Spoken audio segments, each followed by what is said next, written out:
Bueno, muy buenos días con todos los asistentes y con todas las personas que nos siguen a través de las redes de la Cámara de Comercio de Lima. Es para nosotros un enorme placer poder dar inicio a esta mesa de trabajo, que es un primer evento que desarrollamos como sector legal dentro del gremio de servicios de la Cámara de Comercio de Lima. Este evento tiene como finalidad ser el primer espacio a nivel institucional que busque que todos los que componen el sector legal puedan dar su visión sobre las problemáticas que tenemos como sector y como profesión. De hecho, que este evento marca una pauta importante para nosotros como sector, porque nos va a permitir, en principio, darle visibilidad a los que componen justamente esta industria y, como un segundo paso, el trabajar en esta cohesión que queremos desarrollar. En principio, quisiera que nuestra presidenta, la presidenta del Gremio de Servicios, Silvia Barán, nos pueda dar las palabras de apertura al evento. Gracias, Wilfredo. Me es muy grato darles la bienvenida a la Cámara de Comercio de Lima de parte de nuestro sector legal, el del Comité de Servicios.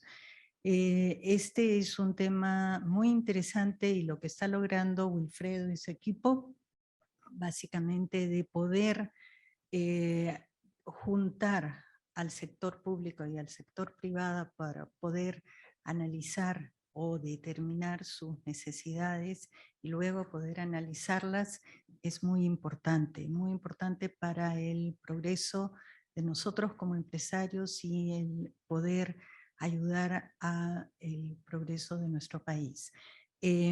Habiendo dicho esto, les auguro el mayor de los éxitos y doy por inaugurada la sesión. Perfecto, muchísimas gracias, Silvia. En nuestro programa, a lo largo de estos 2 días, vamos a tener a diversos representantes de los que componen los actores del sector legal, y en esta oportunidad vamos a aperturar esta mesa de trabajo con representantes de las firmas grandes. Así que les invitaría, por favor, a los panelistas que pudiéramos venir aquí al panel.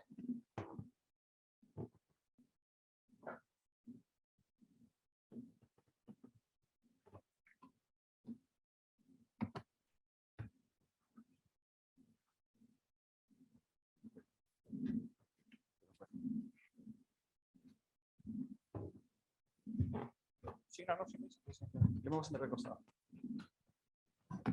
Allá, buenísimo.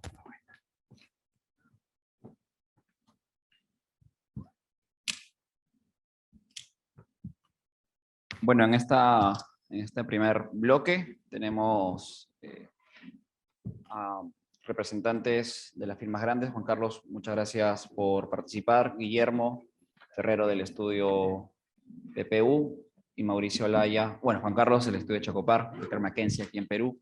Guillermo Ferrero del estudio Felipe Pedro Carrizosa Ferrero de Mar Ugarte y Uría, PPU, y Mauricio Olaya, socio del estudio Muñiz.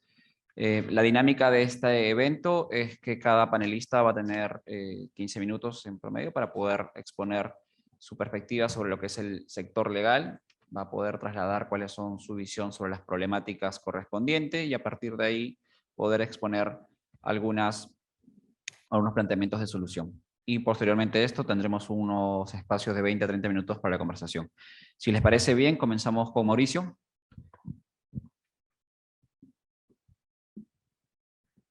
Hola. Bueno, antes que nada, muchas gracias, Wilfredo, por la gentil invitación a participar en este evento. Creo que es una excelente iniciativa que nos va a permitir, ojalá, poner la primera piedra en un afán de generar un esfuerzo mayor dentro del gremio legal y los stakeholders que giran en torno a él, para lo que podrían ser mejores y más estructurados aportes a la sociedad. Así que desde esa perspectiva agradecerte mucho la invitación y la iniciativa dentro del marco de la Cámara.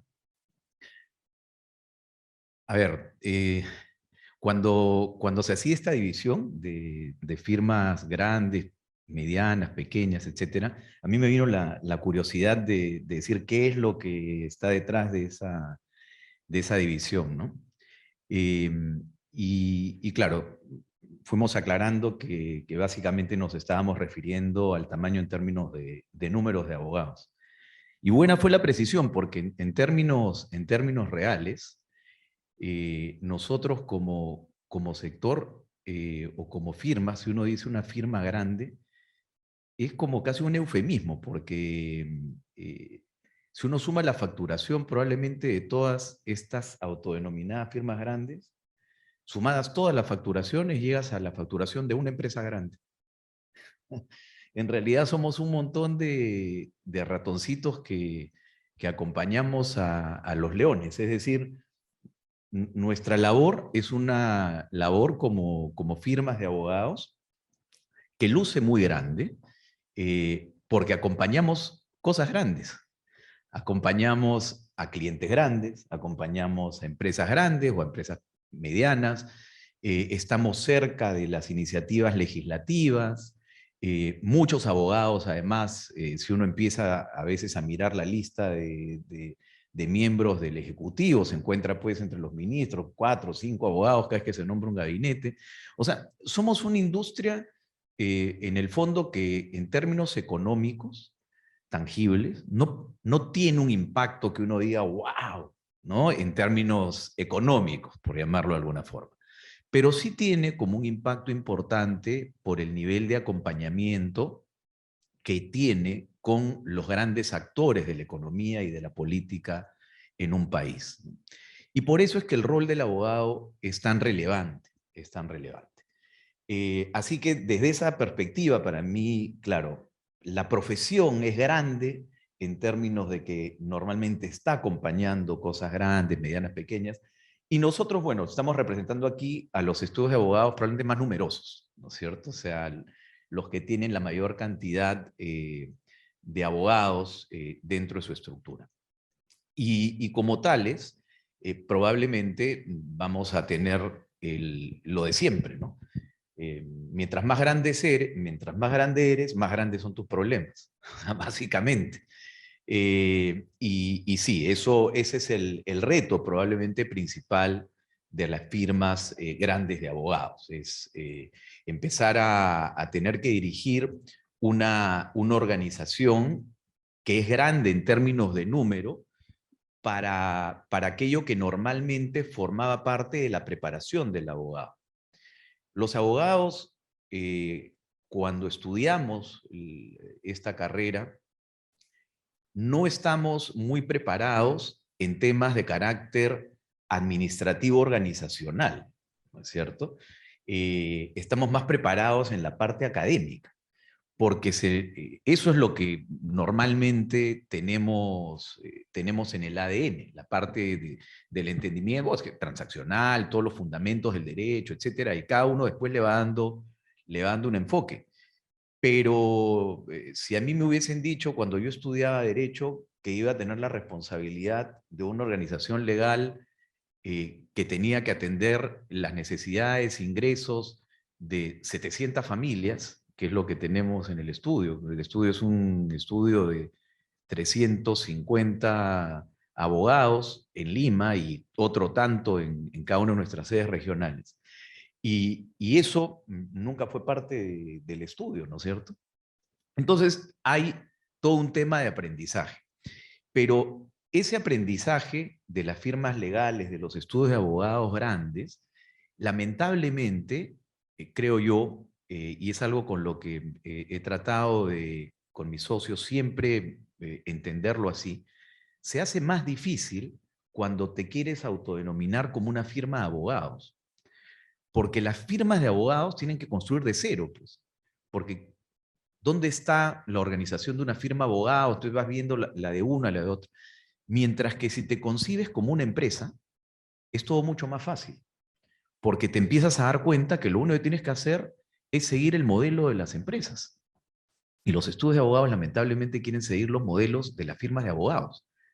Entonces, las firmas de abogados en el Perú quieren seguir el modelo de las firmas de abogados de Estados Unidos, de Colombia, de México, en fin, del Reino Unido. Cuando es mucho más fácil seguir el modelo de una empresa mediana, te va mejor.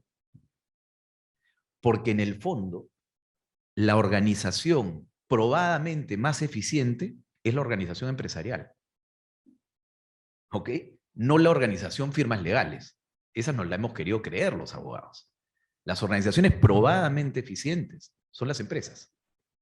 Y si tú asumes un rol como una empresa, te empiezan a aparecer muchas cosas que en una empresa son absolutamente evidentes y los estudios de abogados ni siquiera las habían pensado. Un ejemplo sencillo. Cuando les planteé a mis socios crear un área de ventas, un área comercial dentro del estudio hace casi 8 años, me dijeron, ¿y eso qué es? Le dije, lo que tiene cualquier empresa. Pero además en un estudio de abogados es 3 veces más necesario. ¿Por qué? Me dijeron. Por una razón muy simple. A los abogados justamente estudiaron Derecho porque no querían ser vendedores. Porque si hubiesen querido ser vendedores, hubiesen estudiado otra cosa. Y por eso es que en todos los estudios del mundo, los abogados, pues estrellitas, son los rainmakers, o sea, los que hacen la plata, los que hacen las ventas. ¿Y por qué? Porque son un bien escaso. Y claro, pues si no se estudió para eso. O sea, si no estudiabas, pues no sé, administración, ingeniería industrial, otro tipo de actividad. Pero estudiaste para abogado. Entonces, claro, pero no es un problema. Porque hay gente que sí estudió para vender. Entonces, contrátala. Y crea un departamento comercial que se encargue de promover las ventas. Y finalmente, eso que empezó como un tema tan sencillo, en donde ninguna empresa se hubiese cuestionado tener un área de ventas, porque es lo lógico en cualquier empresa, muy rápido empezó a representar casi el 35% de las ventas del estudio. Pero es obvio. Si hay gente que sabe hacer las cosas, que las haga. Y eso más o menos terminó siendo en las firmas grandes, cuando empiezan a crecer, hay alguien que empieza a ser un actor relevante en las firmas de abogados, ¿no? Que era el abogado que se encargaba de manejar la firma de abogados. De nuevo, tremendo error. ¿Qué hace un abogado manejando una firma de abogados? Si es una empresa. ¿Qué has estudiado tú para ser realmente el mejor gerente general o director o lo que sea de un estudio de abogados?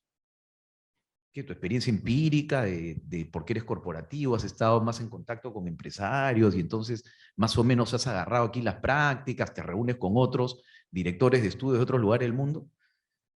Cuando en el fondo, quizás lo más adecuado es autodefinirte como abogado. Puedes tener abogado, puede ser corporativo, puede haber algún miembro del equipo legal que tenga una mayor afinidad, y normalmente eso ocurre con los abogados de perfil corporativo, son los que tenemos más afinidad por la participación que vamos teniendo pues, en la asistencia a las empresas o en cargos de director de las compañías, etc.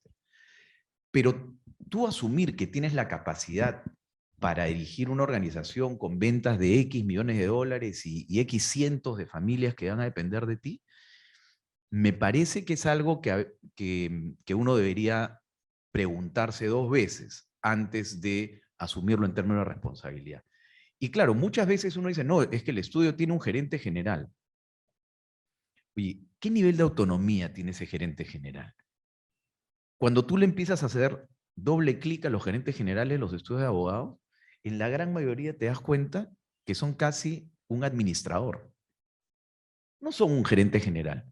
¿Y saben por qué? La primera razón por la que no se le consigue como gerente general es porque lo primero respecto a lo cual responde un gerente general, ¿qué es en cualquier empresa? De los resultados, ¿no es cierto? Pero un estudio de abogados, ¿ustedes creen que el gerente general responde a los resultados? ¿Y que si las ventas no se dan, tú vas a votar al gerente general? No, pues las ventas conceptualmente responden de los abogados. Pero cuando tú de alguna manera empiezas a decir, no, esta es una organización como cualquiera, y el gerente general tiene que responder por las ventas. Y entonces ahora ya tienes al gerente general empoderado, exigiéndole, por más socio que uno sea, por más asociado senior que uno sea, exigiéndole los resultados. Y si el gerente general dice que alguien no da resultados, entonces ese se va. ¿Ustedes creen que así se comportan las firmas de abogados? No, ninguna. Y empiezan ahí los grandes retos. Y empiezan ahí las grandes oportunidades. ¿Ustedes creen que hay firmas de abogados en el Perú que tienen directorios formales con participación de directores independientes o externos, como normalmente digo yo, porque todos los directores deben ser independientes? ¿Cuántas? Me atrevo a decir que ninguna casi. Y sin embargo, los abogados promovemos el tema de los directores externos como el primer paso hacia la profesionalización de una empresa, que son probablemente el factor que más valor le agrega a una empresa y la que va a hacer posible el desarrollo y evolución de la empresa a estadios más avanzados. ¿Y los estudios de abogados? Nada. Yo creo que ahí están parte de los grandes retos de las firmas legales grandes que deben ir teniendo ahí sí un rol de enseñanza, de cambio, de transformación, para que las firmas que van viniendo luego en el tiempo vayan adoptando eso en su ADN. Esta profesión es una profesión bendita y realmente eso se ha probado en estos 2 últimos años. Porque es increíble. Los chinos escriben la palabra crisis con 2 caracteres. Qué curioso. ¿Saben cuáles son esos 2 caracteres? Riesgo y oportunidad. Así se escribe crisis en chino. Y cuando hay riesgo, ¿qué es lo primero que aparece como necesidad? Un abogado. Y díganme si no pasó así cuando se decreta la pandemia y empieza toda esta hemorragia de cambios regulatorios en todos los aspectos, desde la movilidad, desde los temas de cómo se iban activando las empresas, los temas de protocolo. Es decir, no había forma. Si antes una empresa podía vivir sin abogados, acá me las ingenio, con la pandemia fue imposible.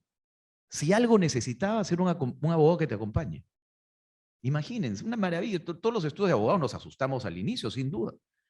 Recuerdo que el día que habló Martín Vizcarra, junté a todos mis socios y le dije, señores, esto es lo que hay en la caja. A fin de mes, todos vamos a recibir, desde los que ganan aquí para arriba, el 50% de sus ingresos. Y eso va a ser a fin de mes. Porque no sabíamos, ¿no es cierto? Había un poco... Ok, así se hizo. En menos de 4 meses estaban todos nivelados.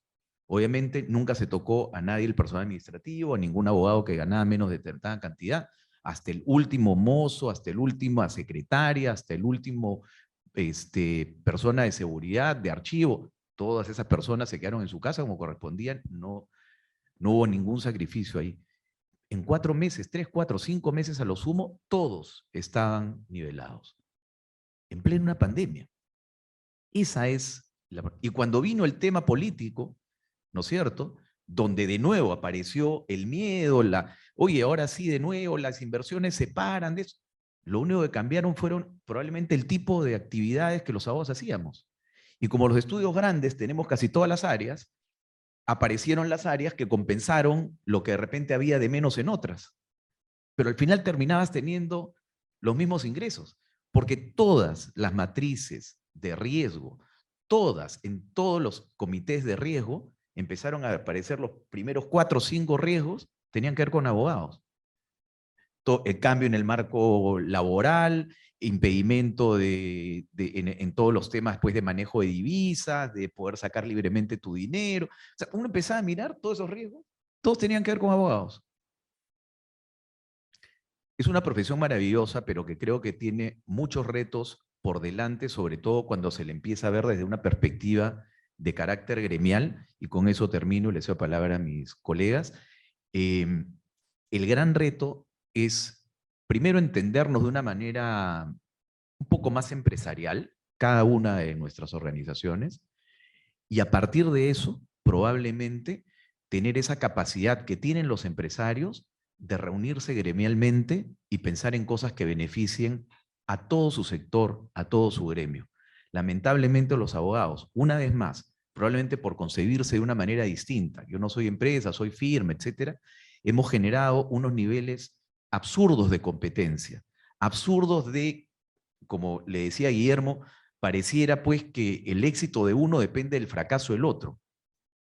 Y eso no debería ser así.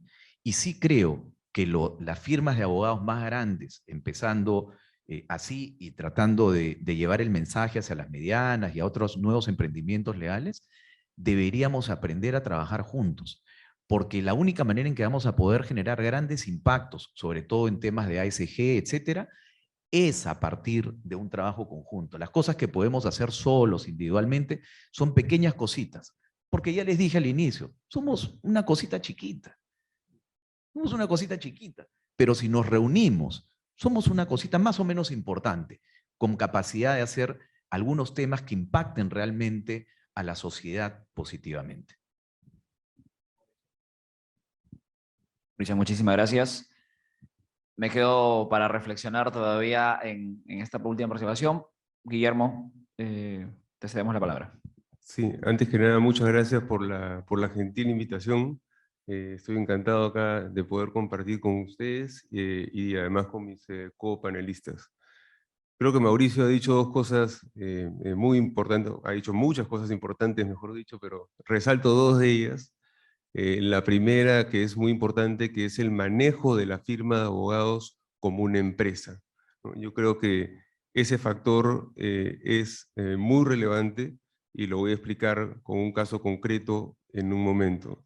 Y lo otro que dijo Mauricio también, que es absolutamente cierto, es que mientras más grande eres, tus problemas son mucho más grandes. Y la complejidad de manejarlos se vuelve bastante más sensible. Yo quiero comenzar esta exposición por contar una experiencia personal. Las experiencias personales también ayudan, ¿no? A entender, digamos, cómo es que se forman las firmas de abogados y cómo es que se transforman también, ¿no? Cuando yo entré a practicar a lo que antes era el estudio Ferrer Abogados, ¿no? Yo entré a los 17 años, cuando estaba recién salido del colegio, ni siquiera había entrado a estudios generales en la universidad. Mi padre ya quería que yo practicara en el estudio. Todos mis amigos se iban a la playa, ¿no? Y yo estaba practicando en el estudio, sin saber nada de derecho además. En ese momento la firma era liderada por una segunda generación de abogados. La primera generación fue la de mi abuelo Raúl Ferrero Regagliati, y la segunda generación liderada por mi padre Raúl Ferrero Costa y por sus socios Augusto Ferrero Costa, Ricardo Harten y Jaime Zavala. 4 socios estupendos, excelentes abogados, pero como decía Mauricio, con limitada capacidad empresarial, o conocimiento más que capacidad, limitado conocimiento empresarial de cómo manejar, ¿no? Una firma que iba en crecimiento en cuanto a su tamaño. Pero que en ese momento todavía era una firma chica, ¿no? Eran pues 15 abogados o 16 abogados y no más, ¿no? Pero con el tiempo la firma comenzó a crecer en número de abogados. Cuando yo regreso a Lima en el año 2003, ¿no? Después de vivir un tiempo en el exterior, se me encarga lo que bien dice Mauricio, el gerenciamiento, ¿no? del estudio Ferrero. Y en efecto sucedía exactamente lo que Mauricio decía. Teníamos a un gerente general formalmente, ¿no? Pero el gerente general tenía 0 capacidad de decisión. O sea, básicamente las decisiones se tomaban en cabeza de lo que opinaban, no, en el caso particular del estudio Ferrero, lo que opinaban los miembros de la familia. Y siendo 7 socios de capital, ¿no? 5 estábamos relacionados familiarmente, ¿no?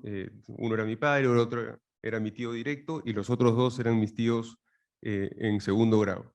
Entonces, de 7 socios de capital, 5 eran miembros de la misma familia. O sea, lo que decían los Ferrero y los Costa era lo que se hacía en el estudio Ferrero. Así de sencillo.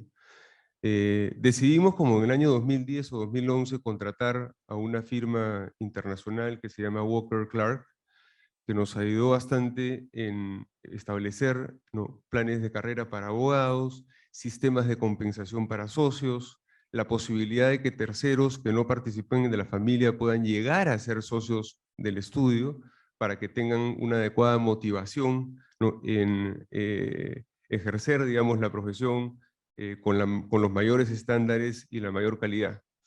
Pero siempre cuando tienes un asesor externo y, digamos, los 7 socios siguen siendo 5 miembros de la familia y 2 que no son miembros de la familia, el cambio se da, pero se da de manera bien relativa, diría yo. de manera bien relativa.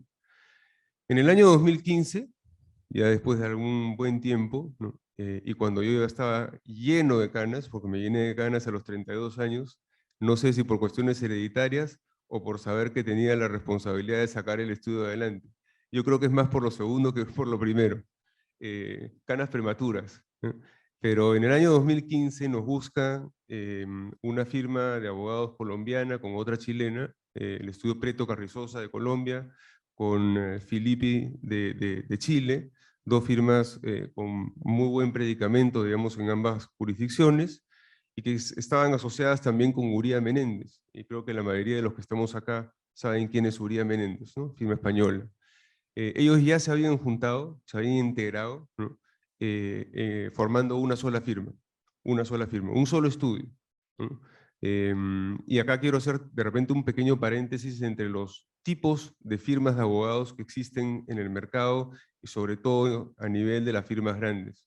Yo creo que tenemos un primer modelo de negocios que es el que explicaba Mauricio con mucho éxito, que son las firmas nacionales, ¿no? Que tienen un reconocimiento y una marca muy, muy potente, tanto a nivel local como a nivel internacional. Tienen contactos con firmas de abogados en distintas jurisdicciones y en distintos países que les refieren clientes por la calidad profesional que ellos ejercen localmente, y buenos ejemplos de ese tipo de firmas son el Estudio Muñiz, quizás el Estudio Rodrigo y alguno más, el estudio Miranda Amado, ¿no? Pero son firmas básicamente nacionales. Después tienes el modelo de lo que yo le llamo el Swiss Verein. El Swiss Verein es básicamente una firma internacional, ¿no? Que quiere tener presencia en el Perú, ¿no? Y para eso se asocia o se afilia, ¿no? con una firma local, ¿no? ¿Qué es lo que le da a la firma internacional? Le da un nombre, ¿no? a la firma local, un nombre que se adhiere, digamos, al nombre de la firma local, ¿no? Y le da la potencialidad de trabajar con los clientes internacionales de esa firma de abogados, ¿no? que tienen presencia en el Perú. Es decir, si la firma XY trabaja, por ejemplo, con Kimberly Clark a nivel internacional, ¿no? y en el Perú trabaja con otro estudio, ¿no? distinto a la firma internacional, por la asociación de la firma internacional con la local, lo más probable es que Kimberly Clark termine trabajando con el estudio local que es parte, ¿no? de esa firma internacional. Y tiene una serie de otros beneficios, ¿no? como es lógico. Yo no estoy seguro, y después le voy a ceder la palabra a Juan Carlos para que él nos pueda contar un poco la experiencia del estudio Chocopar, Baker McKenzie, ¿no? Pero después hay un tercer formato, que es el formato de las firmas integradas, ¿no? que es un poco el formato que nosotros hemos decidido seguir como Filippi, Preto Carrizosa, Ferrero de Ulloría. Este nombre largo que es impronunciable, y que por eso nos vienen a decir PPU de manera más sencilla. Los clientes quieren un nombre sencillo, eso es muy importante. En el estudio Muñiz, el apellido de Mauricio también está en el nombre, pero la gente se refiere como el estudio Muñiz, ¿no? Y es lógico, ¿no? En nuestro caso nos han disminuido a PPU, ¿no? Esa es toda una discusión con mi padre, pero bueno, es una discusión distinta, digamos. Nos conocen como PPU y somos una firma integrada. Y el cuarto modelo quizás es más el modelo de la firma boutique, ¿no? Pero la firma boutique creo que encajaría más dentro de una firma mediana o una firma chica, por lo cual no me voy a explayar, ¿no? en ese modelo de negocios. Pero sí quiero contarles un poco la experiencia nuestra desde que nos unimos, ¿no? a PPU, a esta firma internacional integrada. Somos un solo estudio, remarco esto, es bien importante, somos un solo estudio, ¿no? ¿Y a qué me refiero con un solo estudio? Me refiero a que, por ejemplo, tenemos un solo órgano de gobierno máximo que vendría a ser para una empresa la Junta General de Accionistas, tenemos una asamblea de socios. En la asamblea de socios están mis socios colombianos, mis socios chilenos, los peruanos y también representantes de Uría Menéndez a nivel de esa asamblea. Y quiero remarcar esto porque es un ejemplo bastante interesante de cambio ya en lo personal. Como yo les decía, yo venía de una firma básicamente familiar, ¿no? Mis demás 4 socios miembros de la familia que ya eran personas relativamente mayores, no son parte de la asamblea de socios de PPU, sino que se les dio una calidad distinta, ya de consultores, ¿no? Y con el título de socios fundadores, ¿no? En reconocimiento a la labor generada por ellos. Pero yo pasé de participar en una firma en la que básicamente se hacía lo que decían los Ferrero los Costa, a un estudio en el cual yo soy uno de 57 socios, ¿no? Y mi voto vale 1 con relación a 57, ¿no? Y la verdad estoy muy contento con la experiencia, tiene sus dificultades, ¿no? Pierdes un poco de autonomía, sin lugar a dudas, ¿no? Porque claro, antes decidías tú, ahora deciden 57 socios, que además tiene un directorio, ¿no? Un consejo, se le llama consejo de administración, que tiene representación de cada uno de los países, ¿no? No tenemos directores independientes, ¿no? Reforzando un poco la tesis de Mauricio, y somos una firma internacional. No tenemos directores independientes. Tenemos un comité ejecutivo adicionalmente, que se maneja también nuevamente a nivel de todos los países. Todos los países tienen representación en el comité ejecutivo. Y sí tenemos hoy día un gerente general chileno que tiene bastante capacidad de decisión, diría yo. Es un excelente gerente general y llama al socio, ¿no? y le pide que rinda cuentas de cualquier tema, ¿no? Y tiene estatutariamente perfecta autonomía, ¿no? Para jalarle las orejas, ¿no? Al socio que no está haciendo bien su trabajo, ¿no? Pero eso ha sido todo un cambio también estructural muy importante para nosotros. Lo otro que quería decir en la parte económica de ser una sola firma, ¿no? Es que, a diferencia de otros estudios internacionales, ¿no? Nosotros tenemos un solo pool de utilidades. El estudio genera un solo pool de utilidades. Es decir, para mí, ¿no? Es tan bueno que se genere $1 de utilidad en Chile como que se genere en Colombia, en Perú o en España. Para mí es exactamente lo mismo. Y si veo que la performance de la oficina colombiana, por ejemplo, no está yendo tan bien, entonces habrá un jalón de orejas a la oficina colombiana, porque tenemos un solo pool de utilidades. Las utilidades nos pertenecen a los 57 socios. Y esto permite diversificar el riesgo, ¿no? De la inversión que tenemos puesta en la firma. Porque claro, si a Perú le va mal, ¿no? A Chile y a Colombia le va bien, entonces me irá mejor, ¿no? Por ser parte de una firma integrada a nivel internacional. Y lo otro que creo que nos hace una sola firma y que es realmente quizás la esencia misma del estudio, es que tenemos un solo plan de carrera para abogados, ¿no? Y compiten los abogados de las distintas jurisdicciones para llegar a ser socios. En la última asamblea de socios, por ejemplo, teníamos a una peruana, teníamos a 2 colombianos y teníamos a 2 chilenos. Los 5 competían por 3 plazas, porque no cabía la posibilidad de dar más plazas, porque claro, si cada socio que tú metes a ese pool de utilidades no trae, ¿no? Como decía Mauricio, esa generación en ventas, ¿no? Que permita que la torta comience a crecer, entonces el modelo de negocios no funciona. ¿Y qué pasó? Se designó como nuevos socios a una peruana, a un colombiano y a un chileno. Es decir, quedaron fuera un colombiano y un chileno, ¿no? Y esa es la forma en la que nos manejamos. Somos realmente una sola firma de abogados.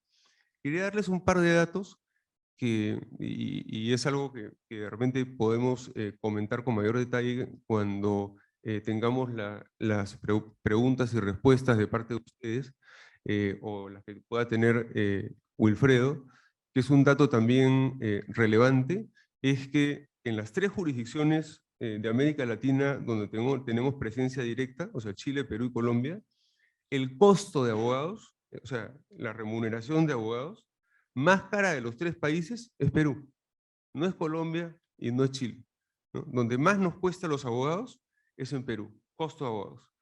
Y las tarifas, por otro lado, más bajas de las 3 jurisdicciones son las de Perú. ¿Eso qué hace? Que el margen de utilidad se reduzca de manera muy importante, ¿no? Se reduce de manera importante. ¿Y por qué hablo de utilidad? Porque al día de hoy, y estoy seguro que ese es un cambio que es relativamente reciente, y lo tiene un estudio como el estudio Muñiz, lo tiene un estudio como es el estudio de Chocopar, Baker McKenzie, pero muchas otras firmas de abogados ni siquiera lo tienen en consideración. La mayor cantidad de firmas de abogados en el Perú se mide por su valor en ventas. Vendí tantos dólares por año, ¿no? Crecí 5% en facturación. En nuestro caso, y estoy seguro que es lo mismo en el estudio Muñiz y en el estudio Checopar, lo que importa no es la venta. Lo que importa, y medimos constantemente, es la utilidad. La utilidad, utilidad, utilidad, utilidad. Se mide utilidad a nivel de cliente, utilidad a nivel de socio, utilidad a nivel de asociado, se mide utilidad a nivel de área, ¿no? Se mide la utilidad para todo. Porque ¿qué cosa es lo que importa finalmente una firma de abogados? Que la firma sea rentable. ¿Por qué? Porque las firmas de abogados tienen que ser manejadas como empresas, que es lo que decía Mauricio. Y eso es sumamente importante. Me parece que con esto he terminado. Para ceder la palabra a Mauricio, una última palabra quizás nada más. ¿Qué pasó el año 2020 con la pandemia? Porque creo que es un tema también relevante a tocar. Y voy a tratar de ser muy breve, ¿no? Como dice Mauricio, vino una cantidad de regulación inmensa que generó oportunidades para las firmas de abogados, porque los clientes consultaban sobre todos estos cambios legislativos.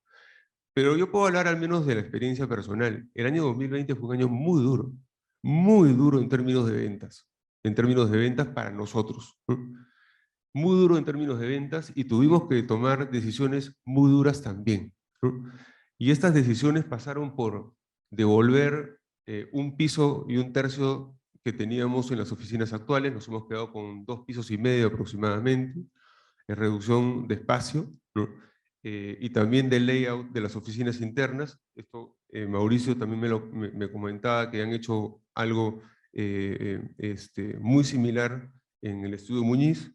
Lo segundo es que desde que se decretó la pandemia hicimos exactamente lo que Mauricio dijo, y yo era socio director de la oficina de Lima en esa oportunidad. Me reuní con todos mis socios y les dije, este año se olvidan de las utilidades, ¿no? Van a tener una remuneración, es más, que va a ser más baja que la que ya tenían. O sea, acá amarrarnos todos los cinturones. Y así como cuando nos va bien, quienes mejor cobramos somos los socios, cuando nos va mal, los que tenemos que ser, pero muy metódicos, ¿no?, en el control de los costos, somos los abogados, ¿no? Los socios de la firma. Y lo otro que cambió, dos cosas más que cambiaron muy fuertemente con la pandemia en términos de gastos de la oficina. Primero, los gastos de promoción. Los abogados viajaban, ¿no?, a la IVA, al evento en Nueva York organizado por la entidad que fuera, a la INTA para los que desarrollan propiedad intelectual. Pero cuando me digas, oye, ¿qué retorno te da esa inversión o ese gasto? Muy limitado. Pero los socios viajaban de una manera impresionante, ¿no? Mínimo 6 viajes al año a distintas partes del mundo. Ese gasto lo reducimos al 10 o 15% de lo que era. Ahora, si quieres vender, bueno, tienes el Zoom, tienes el Teams, tienes muchos mecanismos que antes no se utilizaban. Y más bien reenfocamos ese gasto en tecnología. Si en algo se ha invertido muchísimo en todos los que estamos representados acá, es el gasto en tecnología. Tenemos tecnología de punta para poder lidiar con una situación tan compleja como la que vivimos, de la que estamos saliendo, pero creo que la forma de trabajar, que es algo que también podemos tocar después, no va a volver a ser nunca más la misma que en la prepandemia. Perfecto, Guillermo. Muchísimas gracias. Juan Carlos, te cedemos la palabra. Muchas gracias, Wilfredo. Quería agradecer para comenzar a la Cámara por la invitación y abrir este espacio de discusión, de conversación entre colegas y amigos realmente, ¿no?, que creo que beneficia al mercado y también a la opinión que tienen las personas en general sobre las firmas de abogados, que también creo que más adelante podemos hablar de eso. Hay una, creo yo, desgaste o de alguna manera reducción del valor del abogado en el mercado, ¿no? Hay un tema interesante ahí que podemos conversar. A ver, creo que no voy a repetir lo que ya se dijo. Creo que comienzo diciendo que no hay fórmula necesariamente mejor que la otra. Hay diferentes formas de administrar los negocios en general en las firmas de abogados y hay abogados de firmas pequeñas que manejan el negocio de manera familiar, que pueden ganar más dinero que el abogado de la firma grande del Perú. ¿Ya? Esto implica diferentes costos, diferentes administraciones y diferentes formas de ver las cosas. En las firmas grandes, y bueno, en el caso nuestro, hay un elemento muy importante que es la trascendencia en el tiempo.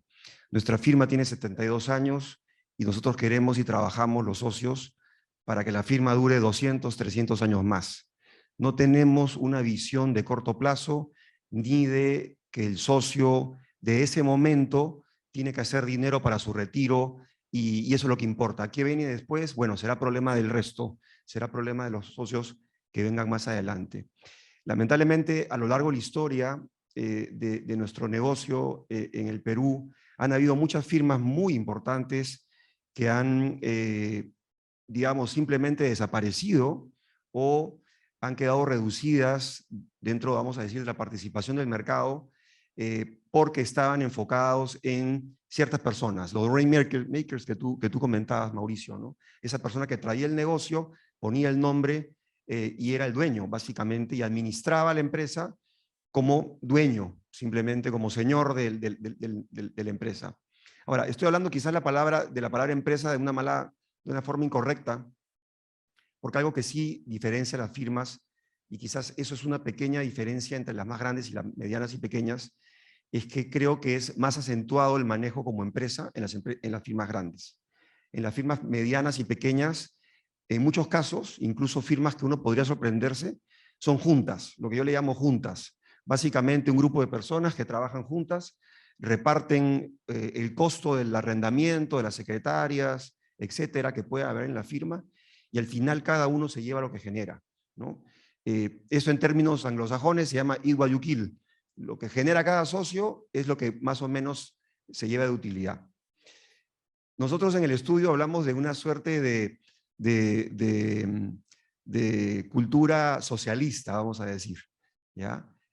Porque en verdad todos nos estamos sacrificando por todos. Las situaciones que se presentan en la historia, y con la larga data que tenemos en el estudio, lo hemos experimentado en muchas décadas, es que algunas prácticas tienen mejores momentos que otras. El tema de la pandemia, por ejemplo, es un muy buen momento de análisis de esto. Hay prácticas que le van mejor que otras.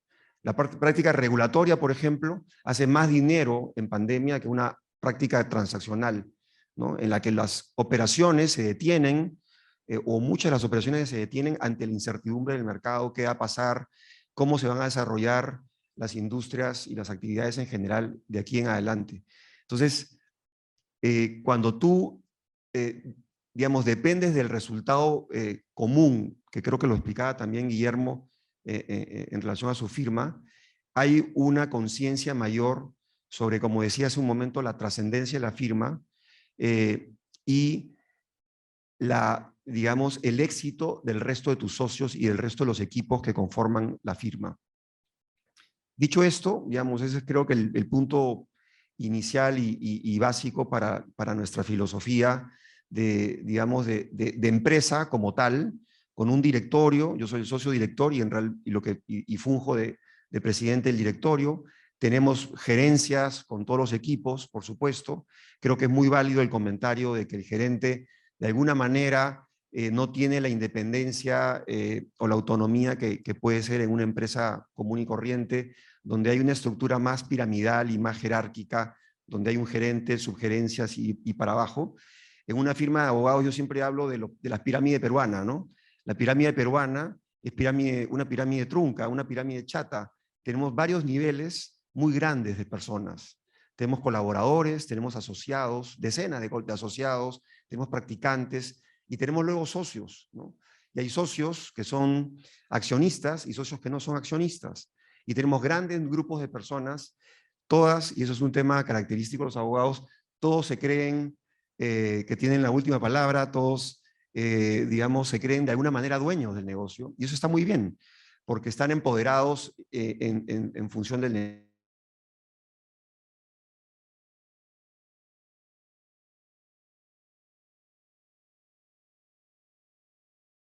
directorio que da ciertas directrices, pero que al final es un gerente el que en la cancha, en el día a día, toma las decisiones y lleva a la empresa al éxito o al fracaso. En una empresa como un estudio, el involucramiento de los socios es más corriente y además más significativo en ese resultado, como estaba explicando Mauricio. Los que generan el negocio son los socios. Sin embargo, eso ha ido evolucionando en el tiempo. Y hoy en día los estudios tienen equipos de desarrollo de negocios. Antes se llamaba marketing, eso, digamos, por lo menos en el estudio se dejó de mencionar. Tenemos un área de desarrollo de negocios, con gente comercial, con gente también que nos ayuda en el trabajo de marketing y comunicaciones, pero hay una lógica distinta, ¿no? en cuanto a generación del negocio. Ahora, dicho esto, quería comentar un poco la historia del estudio, ¿no? La historia del estudio comienza como un estudio familiar, con un líder que fallece en los años 60, y a partir de los 70, dado el gobierno militar, el único o el último representante de la familia deja el Perú por un tema digamos, de búsqueda de oportunidades fuera del Perú. Y creo que eso fue fundamental para la firma, porque la firma desde los 70s tiene un concepto más empresarial, no obstante tradicional para el mercado legal peruano, y los socios son accionistas y piensan como accionistas. Y eso, digamos, nos ayudó posteriormente a poder seguir creciendo, poder seguir atrayendo talento, porque cuando uno piensa que hay un socio dueño y un socio jefe y señor de la firma, ahí no hay futuro, no hay línea de carrera, ¿no?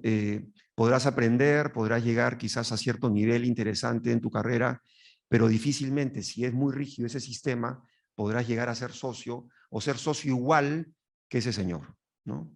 Entonces creo que ahí hay un paso importante de la firma, y luego vienen los problemas que todos conocemos de los 80, de los 90, y la firma comienza a pensar en la internacionalización, ¿no? La firma era una firma que atendía una mayoría de clientes extranjeros, hacíamos mucho trabajo internacional y pensábamos, bueno, en esa línea, ¿cuál es el siguiente paso que podemos tomar, ¿no?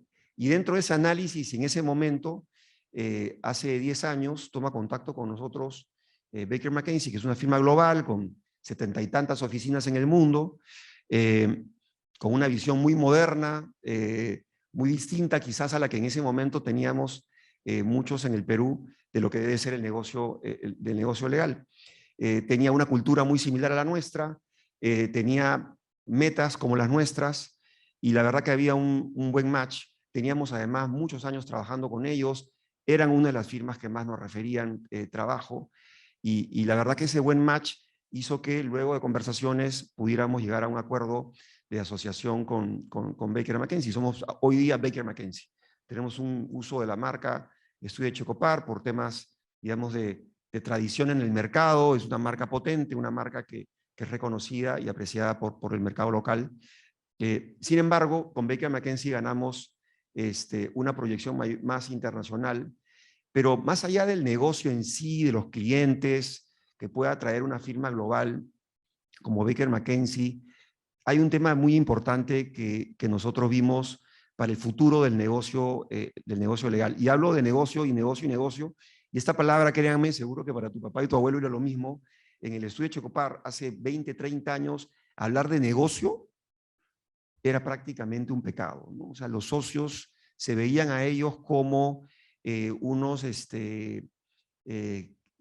seres distintos, en los que la ganancia o digamos, la utilidad no era tan importante, pero claro, era un mercado en el que había menos firmas y en el que los clientes básicamente llegaban a las firmas grandes por prestigio, ¿no? Eso cambió dramáticamente en las últimas, yo diría, 2 décadas, y hoy por hoy, si no funcionas como empresa, si no tienes un trabajo de desarrollo de negocios, si además de ser buen abogado y dar un buen producto en tu informe, en tu defensa legal, en la transacción, etcétera, no das, y esto es crucial, un buen servicio al cliente, como te lo puede dar un supermercado, te lo puede dar cualquier empresa de servicios o cualquier empresa que venda un producto, no vas a ser exitoso. Y esto pasa por tiempos de respuesta, de forma de respuesta, pero sobre todo conocer la industria de tu cliente, conocer lo que hace tu cliente. El abogado por mucho tiempo en el Perú se sintió ajeno al negocio de su cliente. Yo soy el abogado y yo te doy mi opinión legal. Luego, comercialmente, cómo funcione esto, ese es tema tuyo, tú lo tendrás que decidir, tendrás que tú procesar mi opinión legal, jurídica, y ver cómo te sirve en tu negocio. Creo que eso se dejó de lado hace mucho tiempo en el Perú. Hoy en día el abogado tiene que conocer el negocio del cliente, pero además tiene que ponerse en los zapatos del cliente. Los informes ya no son los tratados legales que eran antes, que uno escribía 30 páginas, se sentía feliz de entregarle 30 páginas al cliente y el pobre cliente no entendía dónde estaban las conclusiones, ¿no? Las tenía que buscar y llamarte por teléfono y decir, oye, sí o no, ¿no? ¿Voy adelante o no voy adelante? Eso creo que cambió muchísimo en el mercado. Hoy día el negocio jurídico es ejecutivo, es de solución de problemas, es de ponerte en los zapatos del cliente, es estar con el cliente, es conocer y entender el negocio del cliente, la industria, poder anticiparte a eso, ir a buscar al cliente, y ahora en la pandemia fue muy palpable, poder ir a donde el cliente y decir, mira, se te va a presentar estos problemas, ¿no? Yo te puedo ayudar en resolver esos problemas, o en mitigar, o en tratar de alguna manera estar preparado para esos problemas, ¿no? Creo que hemos aprendido también de otras industrias, ¿no? Estos temas ya lo veían algunas empresas, por ejemplo, auditoras en su negocio, ¿no? Y creo que también el mundo legal ha traducido ciertas prácticas empresariales para llevarlas a su negocio. Entonces, bueno, volviendo a la historia, formamos parte de Baker McKenzie y, como decía, aparte del negocio y todas las cosas que puede uno ganar, tener un sistema de tecnología de información de primer orden, que puedes conseguir la información que antes el gerente procesaba en una semana, la procesas con un clic simplemente y tienes la respuesta más detallada sobre no solamente cada cliente, sino sobre cada asunto y sobre cada abogado que atiende a ese cliente. Entonces, cuando hablaba Guillermo de rentabilidad, la rentabilidad uno la ve ahora por per cápita, o sea, lo puedes ver por persona, puedes hablar con ese abogado y decirle qué está pasando con tu trabajo. Los términos también empresariales de productividad, de rentabilidad, eran temas que no se hablaban antes. Y creo que también hay una diferencia entre las grandes y las medianas y pequeñas. Yo veo todavía en el mercado muchas firmas que están preocupadas por la productividad. ¿Cuántas horas hace mi abogado? Y en realidad ese no es el problema. El problema es la eficiencia. Si tú haces un encargo por el que cobras $10,000 en 100 horas, pues no serás tan rentable y no ganarás tanto dinero si lo pudiste hacer en 10. Y eso implica información, implica experiencia, implica tener equipos. Algo creo que también distingue a las firmas grandes es el tema del full service, lo que llamamos la oferta general y amplia a los clientes. Las firmas quizás medianas y pequeñas están más especializadas en algunas cosas, pero las firmas grandes lo que buscan ser es igual de especializadas, pero en muchas cosas. De tal manera que el cliente, digamos, para el cliente el estudio sea una sola parada.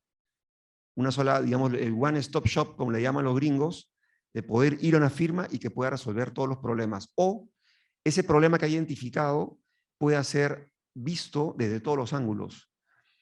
Y ese es el problema también quizás de algunas firmas más pequeñas, que pueden tener una especialidad muy buena en algo particular, pero quizás dejan de ver esas otras consecuencias que pueden haber en otros aspectos, laboral, tributario, societario, etcétera, ¿no? Regulatorio. Hoy día el mundo del derecho es un mundo muy complejo. Ya las respuestas no son las del Código Civil o las del Código Penal. Las respuestas están mucho más allá de eso. El cliente, y eso vuelvo un poco a la idea del abogado, en Baker le llaman el new lawyer, es el nuevo abogado, ese abogado que piensa también de manera comercial, de manera empresarial, y como decía hace un momento, y lo repito, es ponerse en los zapatos del cliente y ver cómo soluciona los problemas. Para terminar esta primera parte, también creo que es importante mencionar que quizás en las firmas grandes es algo más visible la preocupación por temas muy importantes hoy en día en el mercado, no solamente legal, ¿ya? Un tema es la sostenibilidad. Una firma como la nuestra está muy preocupada por la sostenibilidad. atender clientes que están preocupados por el futuro del mundo en términos ambientales, en términos sociales, en términos, digamos, de lo que sucede en el país y en el mundo. Pero además, también hay otros temas muy importantes actualmente. Diversidad e inclusión. Eso es un tema que es crucial hoy en día. El talento hoy está, y no sé si no me corrigen por favor si estoy equivocado, está en las mujeres. Hoy en día se gradúan más mujeres abogadas y hay mejores abogadas mujeres que hombres en muchos casos y en muchas especialidades. Nosotros fuimos la primera firma en hacer una socia accionista mujer en el Perú. Y nuestra, digamos, proporcionalidad entre hombres y mujeres es bastante equivalente. El grupo de mujeres que existe en el estudio es muy grande. Incluso nos fastidiamos porque hay grupos de especialidad que son bastante controlados, vamos a decir, por las mujeres. Hay más mujeres en esos grupos. Por algo quizás natural de especialidad, etcétera. Pero eso es un tema creo que bastante importante porque hoy día mucha gente vende esta idea de la diversidad y de la inclusión, pero no es un tema para afuera, para el cliente, para el mercado de decirlo, sino es algo para realmente procesarlo y aplicarlo internamente. Es que tu gente se lo crea y tu gente quiera trabajar contigo e ir a tu firma porque tu firma piensa en sostenibilidad, tu firma piensa en trascendencia en el tiempo, tu firma piensa en diversidad e inclusión. Entonces, estos son temas que para nosotros son muy importantes. Esos temas tienen un costo, hay que invertir en eso, hay que entrenar a la gente, hay que preocuparse de que la gente y además tu cliente respete eso, pero creo que es un tema fundamental de aquí a futuro y creo que eso va a marcar un poco el tema de la diferencia entre algunas firmas y tamaños de firmas porque implica también un sacrificio, pero creemos que es un sacrificio en forma de inversión, ¿no? Para el futuro de las firmas. Quiero terminar simplemente señalando un tema bien importante y es que lo que decía Guillermo en términos de la rentabilidad. En nuestro caso no estamos preocupados por el monto del ingreso de la firma, estamos preocupados como cualquier accionista en maximizar la utilidad. Y la utilidad que pueda ser maximizada para el socio significará la oportunidad para los asociados y el personal en general de poder llevarse mejores bonos y mejores resultados y estar todos muy contentos. Hoy el mercado peruano nos pone un reto muy grande. Yo diría que es una dificultad porque es con lo que vivimos todos los días, pero nos pone un reto muy importante que lo decía Mauricio, de cómo jugar con esta competencia tan fuerte, tan brava, en términos de tarifas, de precios del mercado, y poder tener utilidad, poder pagarle bien a tu gente, poder seguir atrayendo talento, porque el talento, también tengo que decirlo, cada día es más complejo. Las generaciones son muy diferentes. Yo me siento joven, pero sin embargo veo que los más chicos piensan muy diferente que uno, pero tienes que tratar de retomar o tomar esas ideas de ellos y digamos, saber procesarlo y saber aplicarlo. El tema de trabajo remoto, que quizás luego en el panel podemos hablar un poco más de eso, es muy diferente. Yo, por ejemplo, con 49 años, me encanta ir a la oficina y voy todos los días desde enero del 2020. Y para mí la oficina es como que un hábitat, ¿no? Sin embargo, para la gente más joven, trabajar en su casa hoy día es un placer y quieren trabajar en su casa. Y ahí puede haber un poco de choque de formas de pensar, ¿no? Entonces ahí también es un reto cómo manejar el tema cultural. Y hablo de la cultura porque creo que hay que ver a las firmas como a las empresas como una comunidad, ¿no? Tú hablabas de familias, ¿no es cierto? Todos somos un número de familias, somos una suma de familias, somos una comunidad al final. Tenemos una cultura con ciertos principios, ciertos valores que compartimos, y esos valores son bien importantes, que no solamente lo perciba la gente de la firma, sino también el mercado. Para nosotros, un valor importante y siempre ha sido la ética profesional. Otro problema sobre el que quizás podemos conversar más adelante en el panel, pero es un tema que nos marca, digamos, en nuestras decisiones del día a día y de largo plazo. Perfecto, Juan Carlos, muchísimas gracias.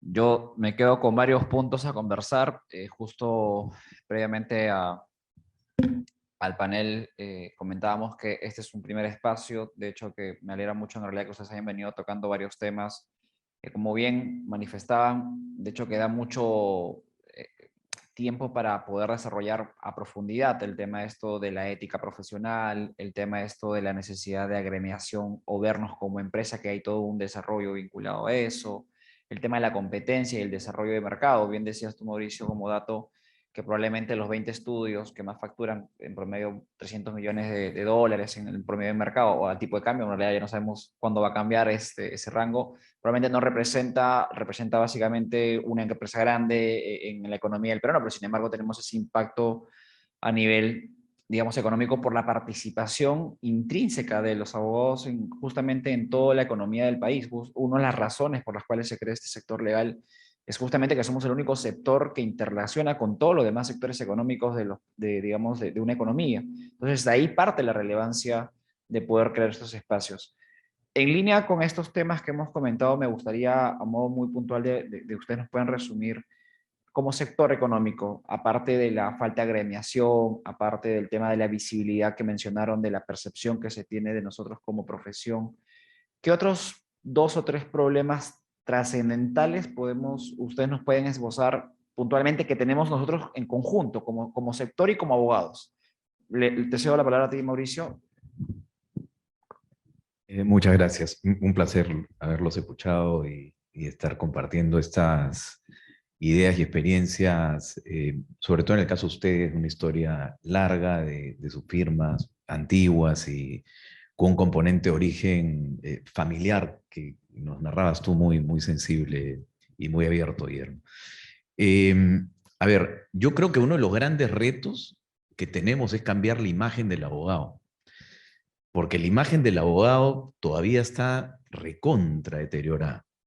Un poco que en la cadena alimenticia, donde el cliente, digamos, es el alimento, nosotros debemos ser la punta de la cadena alimenticia. O sea, ¿quién es el que se devora mejor a los clientes? Los abogados. Y eso es una realidad. Somos la cabeza de la cadena alimenticia. Bueno, a veces nosotros decimos que son los banqueros de inversión, pero entre banqueros de inversión y abogados, ahí está el rey de la cadena alimenticia. Y eso es algo que tenemos que cambiar, porque cuando lo resumo como la cabeza de la cadena alimenticia, me estoy refiriendo a todos esos chistes de abogados que ustedes conocen, ¿no es cierto? Que ojalá que el juicio dure no sé cuánto, que el peor error fue haber terminado el juicio, y que, oye, te vas a comer al cliente con zapatos y todo, y que, oye, cómo el cliente sabe controlar si el informe te tomó 2 horas, se te tomó 10, y hay toda una historia detrás de eso que realmente le ha hecho mucho daño a la profesión. Y creo que el esfuerzo conjunto, agremiado de las firmas, sobre todo las firmas grandes, digo en principio, porque probablemente tengan un poquito más de recursos para trabajar sobre eso y una mayor posibilidad de impactar en la sociedad, viene por ahí. Yo creo que hay que ir reconstruyendo la imagen del abogado. No voy a decir que probablemente esto sea igual que hace muchísimos años, pero los temas de corrupción esperamos que vayan cediendo, pero ahí donde hay corrupción hay un abogado. Así como para la generación de las transacciones hay un abogado, para la corrupción también. Porque la corrupción necesita, oye, ¿cómo hago con el dinero? ¿Y dónde se pone? ¿Qué riesgo asumo? ¿Y a quién creen que se lo preguntan? ¿A un ingeniero?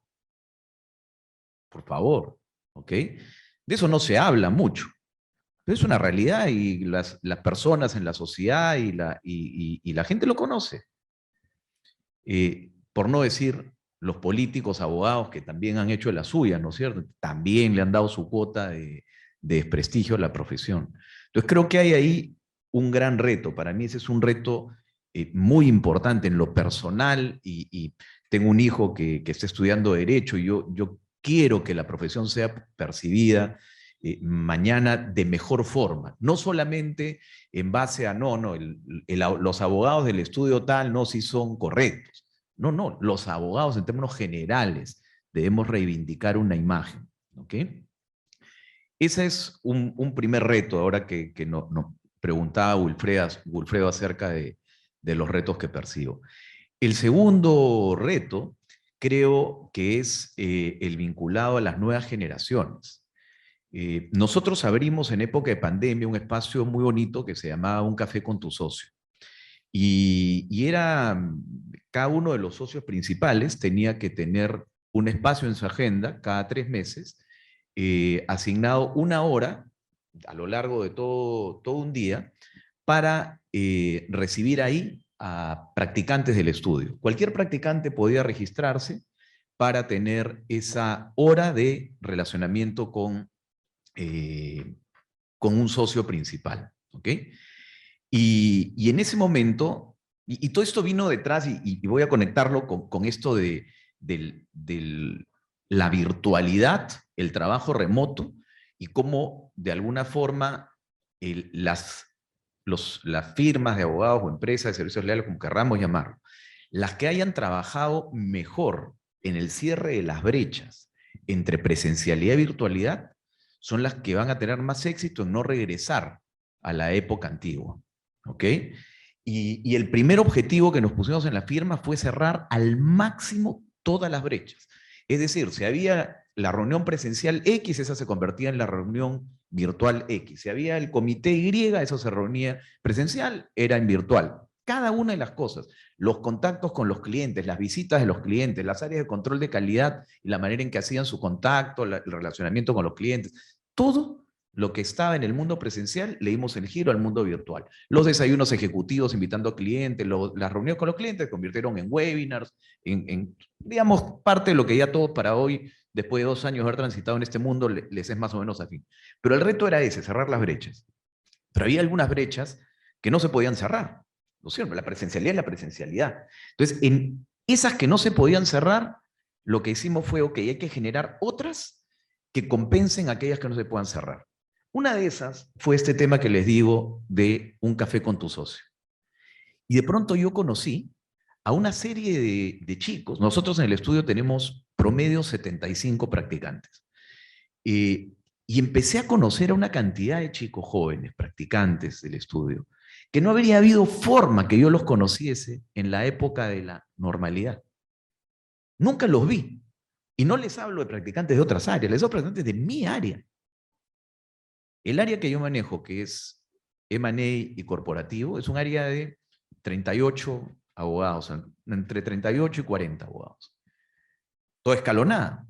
Y tiene una X cantidad de practicantes. Pero obviamente, pues los trabajos en una transacción o en lo que fuera, van estructurándose dentro de un equipo, y entonces, claro, yo no tenía contacto con los chicos más jóvenes, con los practicantes. Se abrió este espacio, y fue un espacio que me ayudó mucho a entender el pensamiento de las generaciones. Hoy, los chicos están por otras cosas en una firma de abogados o en una empresa. No los mueven las cosas que nos movían a nosotros, a los baby boomers.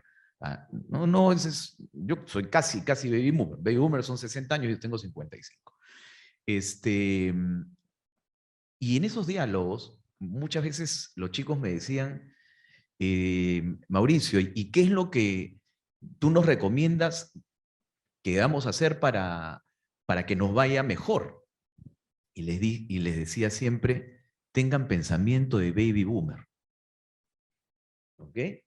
Porque los baby boomer, ya ni les digo, éramos practicantes que trabajábamos sin ingresos, no nos pagaban nada, nos contrataban porque nos hacían un favor, después ya era una subvención que era prácticamente, pues no alcanzaba ni para el bus, ni para el taxi, ¿qué taxi? Ni para el bus, ¿no es cierto?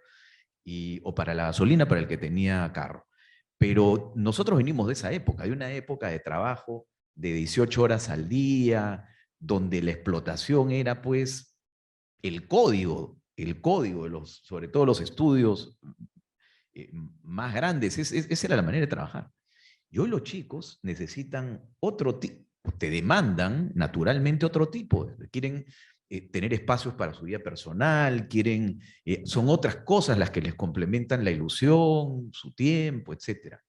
Y uno tiene que aprender, y ese es otro de los grandes retos que tenemos, sobre todo quienes dirigimos las organizaciones y que nos acercamos más a generaciones más antiguas, más moldeadas a esa otra forma, tenemos que aprender a comportarnos más como, o sea, entender el deseo de estas nuevas generaciones y tratar de acomodarlas en las estructuras. Y estas nuevas generaciones tienen que aprender un poquito también de las antiguas. Y yo les digo, ahí está la clave para distinguirte.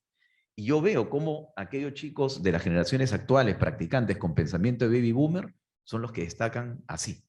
Y lo último, perdóname, es el tercer gran reto, es entender que hoy la competencia es tremendamente más agresiva de lo que era en nuestra época. Y no me refiero ya a las competencia entre estudios de abogados, me refiero a la competencia por tener un reconocimiento. ¿Okay?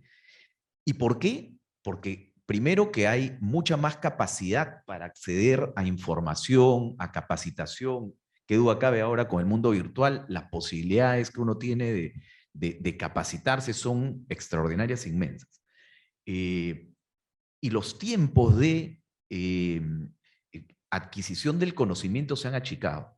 Entonces, otro gran reto es el de la especialización, pero la especialización hiperprofunda, que es duro un chico practicante que está en segundo año de derecho, decirle, tienes que definirte más o menos rápido porque yo te necesito egresado con un nivel de especialización que pueda competir con el asociado senior del estudio PPU.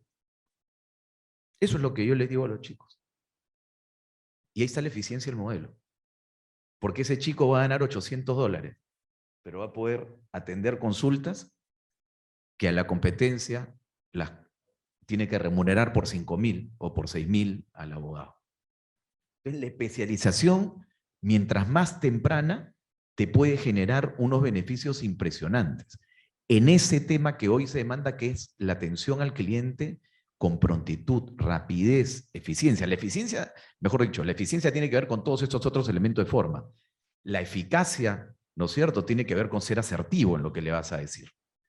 Y para ser asertivo, a una edad más temprana, tienes que tener una especialización tremendamente profunda. No tener que ponerte a aprender, ¿no es cierto?, a costa del cliente, porque eso te va a tomar tiempo. Y hoy el cliente lo que menos quiere es que te demande tiempo darle una respuesta. Y nosotros, los de la generación más cercana al baby boomer, claro, empezamos con un fax. Entonces, cuando un cliente te envía un fax, esperaba tiempos de respuesta, pues, de otra naturaleza. Porque primero es, bueno, habrá recibido el fax, porque el fax llegaba a un pool de secretarias, entonces en la cabeza del cliente habían tiempos naturales, ¿no? Que llegue el fax, que la secretaria lo encuentre, que se lo deje en el escritorio al abogado, que el abogado vaya a haber llegado, no sé. Entonces, pucha, no, seguramente lo habrá recibido 2 días después que le mandé el fax. Pero eso después fue evolucionando. Y hoy los clientes se comunican en tiempo real contigo. Y te envían el WhatsApp y están esperando la respuesta por WhatsApp.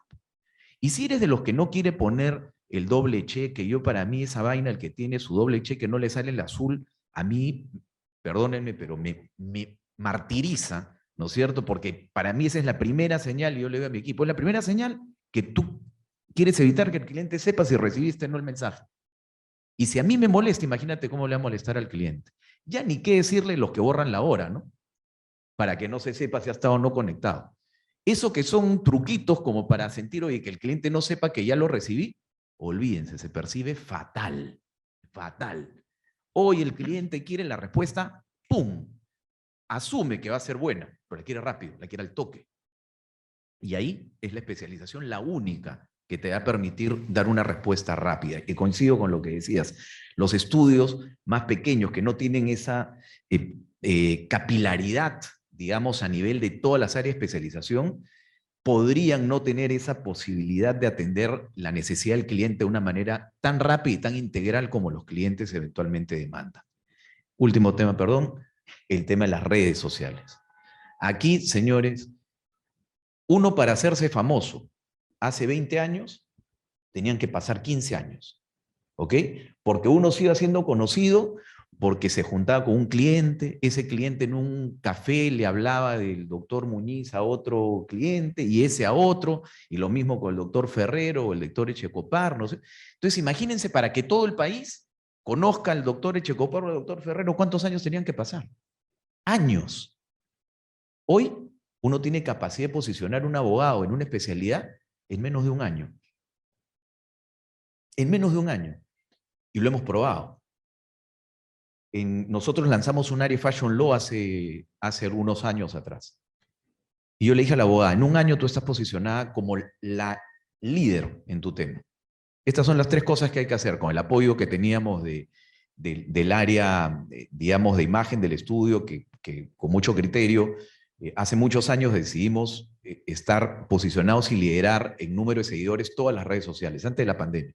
Y eran todas, era Instagram, YouTube, LinkedIn, etcétera, etcétera.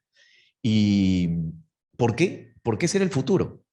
Esa era la nueva manera en que tú ibas a llegar a la gente. Ibas a poder posicionar a tus abogados, a tus áreas, tus servicios. Y esa abogada en un año, se llama Ana Lucía Fazón, en un año ya era internacionalmente reconocida como la abogada de Fashion Law en el Perú. Hoy hace poco acabamos de lanzar una nueva área que se llama Digital Investment.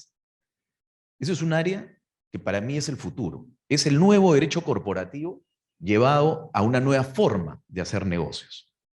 No hay estatutos, hay smart contracts, no hay acciones, hay NFTs, o sea, todo el mundo, no hay notarios, no hay registros públicos, hay blockchain. Y los grandes negocios están ocurriendo ahí. Y esas áreas no existen. Muy poquito. ¿En cuánto tiempo va a estar esa área posicionada? Les digo, les aseguro que en menos de 6 meses. Esa es la capacidad que tienen hoy las redes sociales. Son impresionantemente capaces de generar posicionamiento en nuestros abogados, en nuestros equipos, y hay que explotarlas, en el buen sentido del término, al máximo. Perfecto, Mauricio. Ahí, Guillermo, quisiera un poco replantear la pregunta. Mauricio comentó desde su perspectiva los retos que tenían. Quería yo validar contigo la percepción de lo que habíamos comentado en un momento, el tema de la agremiación. ¿Por qué crees que es tan difícil para una industria como la nuestra el poder haber creado un espacio como esto hace, no sé, 5 o 10 años? ¿Por qué crees que aún todavía le está costando a los abogados agremiarse y pensar, si bien es cierto que el primer paso es pensar como empresa, que todavía no hemos llegado a eso? Una vez que ya construyamos el concepto como empresa, creo que el siguiente paso sería realmente vernos como agremiación, que finalmente es el paso previo para consolidar este conjunto de empresas. ¿Por qué crees que no se está dando todavía esta situación? Sí, gracias por la pregunta, y es una pregunta bien, bien interesante y bien difícil de contestar, dicho sea de paso. En Colombia y en Chile, por ejemplo, ¿no?, las firmas de abogados se conocen muchísimo entre ellos y conversan muchísimo entre ellos. Conversan desde temas de tarifas, costos de abogados, planes de carrera para los abogados, nuevas áreas de práctica como la que comentaba Mauricio, y hay mucha interacción entre los distintos despachos en Colombia y en Chile. Es curioso que en el Perú eso no se dé, y la pregunta que debiéramos hacernos es, ¿por qué no se da? Yo creo quizás que hay un par de factores que pueden explicar, ¿no?, esa falta, digamos, de diálogo y de acercamiento, ¿no?, entre firmas de abogados en el Perú.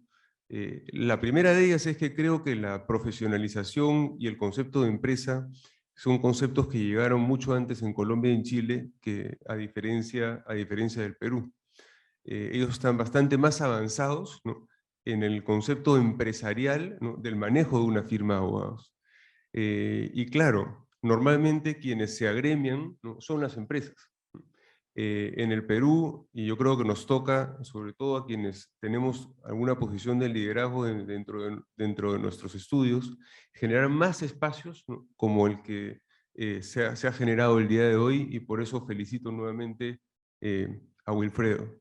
Y también el agradecimiento a la Cámara, como es lógico.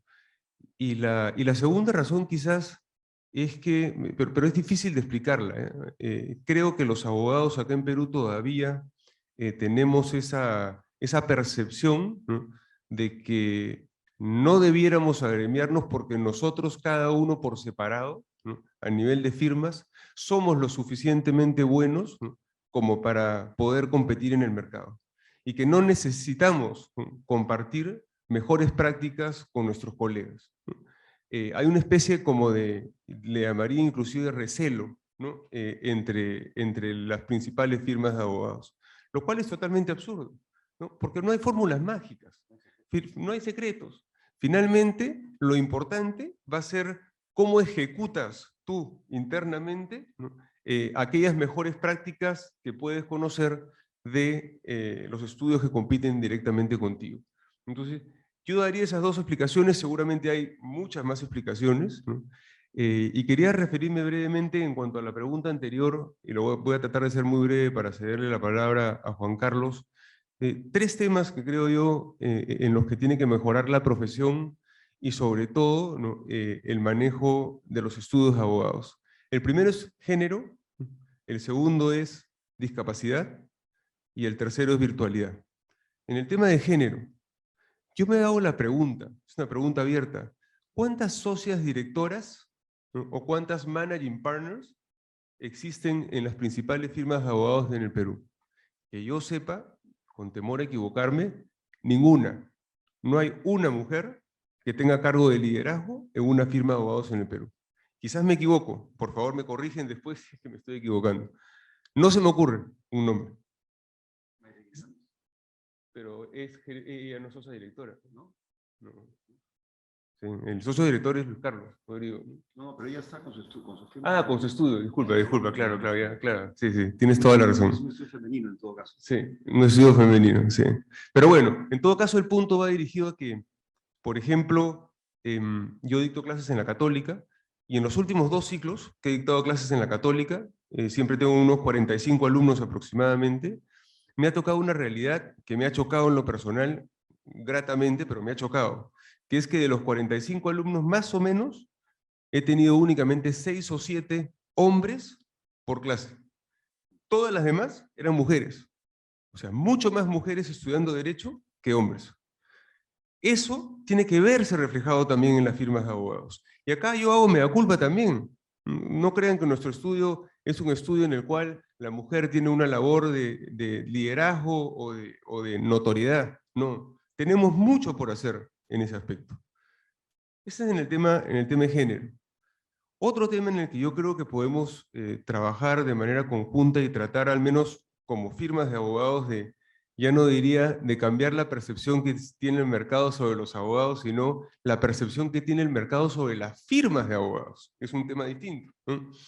Y la percepción que tiene el mercado en general de las firmas de abogados no es la mejor, no es la mejor. Y una forma, entre otras que pueden haber, ¿no?, de tratar de cambiar esa percepción, y que sí es algo en lo que nosotros hemos venido trabajando hace un tiempo, es en el tema de discapacidad. Y cuando hablo de discapacidad, estoy hablando de discapacidad mental. Nosotros tenemos trabajando en el estudio, en la oficina de Lima, a 2 chicos con síndrome de Down y a 2 jóvenes con autismo, ¿no?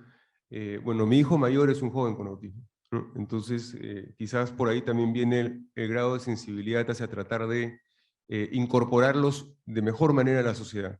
Pero el impacto positivo que tiene esta gente que no tiene malicia,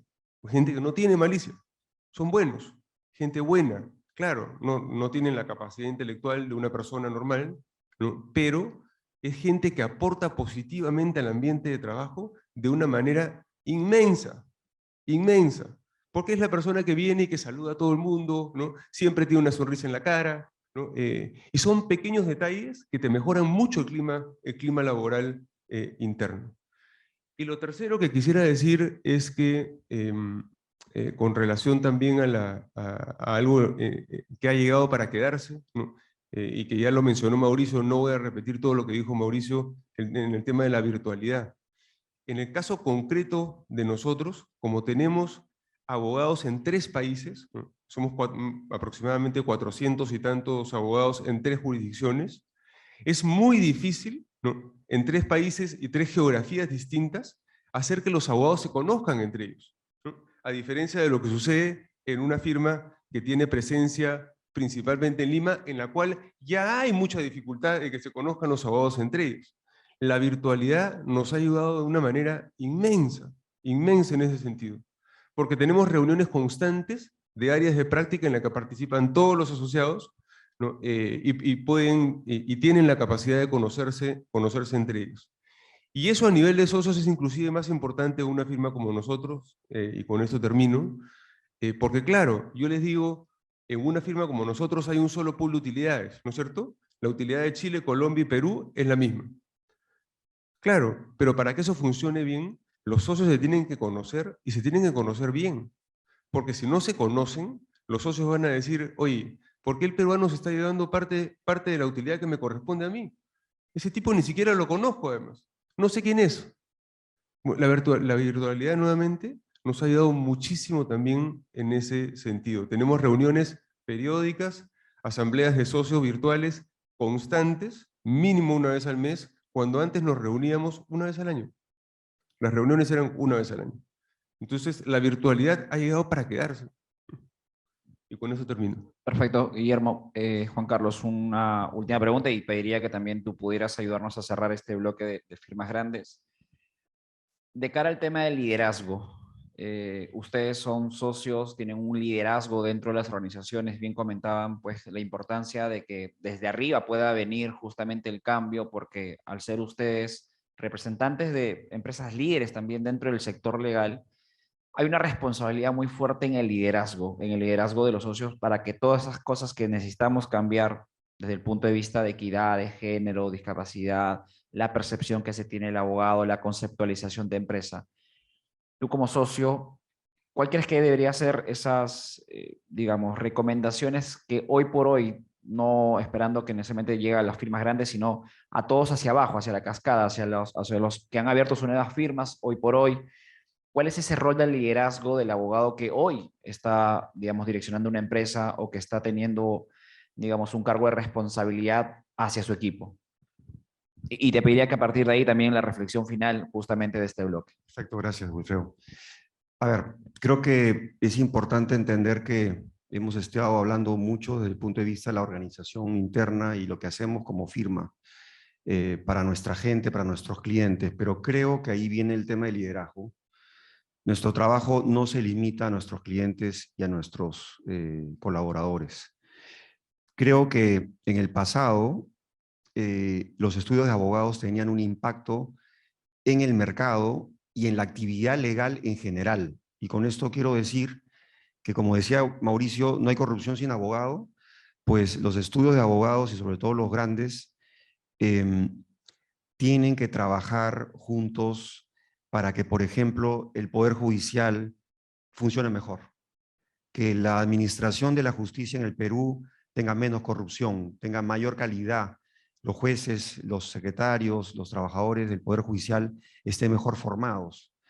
Creo que si los estudios de abogados simplemente piensan en su negocio, en su utilidad y en tener un buen equipo y todo esto, y se siguen quejando de lo que no funciona en el país, y no hacen nada al respecto, estamos cometiendo un error. Entonces creo que ahí hay un tema clave, y es que las firmas de abogados, como las empresas en general, las empresas modernas en general, tenemos que tener un propósito. Yo no veo que todas las firmas manejen una visión y un propósito. Lo ponen en la página web y te ponen una frase cliché, digamos, ¿no? Pero que realmente las firmas de abogados estemos trabajando en ese propósito, en ese para qué tengo firma de abogados, para qué soy abogado y para qué trabajo en este mercado. Y creo que ahí es el clic, digamos, la clave del asunto. Creo que tenemos que, como estudio de abogados, y esto pasa por todos los tamaños y formas de estudio de abogados, tenemos que preocuparnos por ese impacto más allá de nuestro propio negocio. Creo que tenemos que trabajar en que el sistema legal mejore en el Perú. Hay una palabra clave que se viene perdiendo, que es el Estado de Derecho. No nos estamos dando cuenta de cómo el Estado de Derecho se viene afectando en el Perú desde hace muchos años. Y creo que también, no sé si inconsciente o conscientemente, esta campaña de desprestigio a los abogados y digamos, también quizás temor a los abogados a asumir ciertos temas, ha causado que, como decía Mauricio, pasemos como que a un segundo plano y no tengamos la trascendencia que teníamos antes. Y no estoy hablando de aquí de egos ni de nada, sino estoy hablando de dar algo por el país. ¿Ya? Creo que las empresas hoy día responsables lo están haciendo. Los estudios de abogados no tienen por qué estar fuera de eso. Creo que los estudios de abogados tienen que hacerlo. Y el tema del Poder Judicial, de la administración pública, del Estado de Derecho, tienen que ser cosas que se tienen que conversar. Hoy creo que hay mucho temor. Yo no veo hoy que líderes de estudios de abogados salgan a hablar del propósito de su firma, que salgan a hablar de la justicia. Creo que la generación anterior lo hacía mejor que nosotros. Quizás el ambiente y el contexto era distinto. Hoy el contexto es un contexto mucho más complicado, quizás hasta de persecución. Hay un tema pequeño aquí, pero se ha criminalizado el mercado. Y eso es otra conducta que la verdad que yo critico, porque hoy hay muchos abogados que están usando la denuncia penal para, no solamente denuncia penal a las empresas, a los directores y administradores, están denunciando a los abogados de los estudios de abogados contrarios para tratar de, digamos, limitarlos o de alguna manera frenarlos en su intento de buscar la justicia. Creo que hay un contexto muy importante, creo que hay un tema de reto. Todos nos quejamos de que el país no avanza, que hay que hacer algo, pero no sé si estamos todos haciendo algo al respecto. No digo que lo haga yo, pero sí creo que es algo que vengo pensando y que creo que tenemos que retomar como grupo, como gremio. Lamentablemente los colegios de abogados tenían esa función o cumplían de alguna manera esa función, y hoy día los colegios de abogados pues están, y con todo respeto para los colegios de abogados y los decanos, han perdido mucho respeto, han perdido mucho del prestigio que podían tener antes. Y creo que hoy muchos abogados ni nos preocupamos por quién es el decano del Colegio de Abogados de Lima o del Callao. No tenemos ningún interés al respecto. Es más, creo que muchos de nosotros ni vamos a votar y no nos interesa ir a votar, porque no vemos nada que pueda, digamos, significar un cambio. Y creo que digamos, esa pasividad perjudica no solamente a los abogados, sino perjudica a los clientes, que son los que vienen siendo, digamos, los que tienen los problemas legales que hay que resolver, ¿no? Son los clientes los que tienen los problemas que vienen a tratar de, digamos, de resolver los abogados. O sea, hay un tema bien complejo, creo que quizás es un poco más filosófico, pero creo que hay que tenerlo en cuenta. Hay que pensar en el propósito, hay que pensar en cómo, como abogados y como estudios grandes, tenemos más responsabilidad en este impacto en el mercado y lo que puede ser una mejor administración de justicia, una mejor administración en el Estado, y también el tema de corrupción y el tema, por supuesto, de Estado de Derecho, que es fundamental y que no le estamos prestando atención. Perfecto, Juan Carlos. Mauricio, Guillermo. Sé que el tiempo nos va a quedar corto y de hecho que, como comentamos al inicio, esto es básicamente el primer paso porque queremos realmente crear esta necesidad de sentir que queremos hablar más del tema. Les agradezco a cada uno de ustedes por haber dado como dicen, esta patada inicial de lo que queremos como sector. En principio, invitarles a que ustedes también puedan ser parte de esta iniciativa que busca justamente eso, el poder dar estos pasos que nos permitan a nosotros juntarnos, transformar la industria, transformar la profesión, que como bien dicen, hace mucho tiempo creo que era necesario poder desarrollar. Les agradezco a cada uno de ustedes por haber venido y haber participado de este primer panel.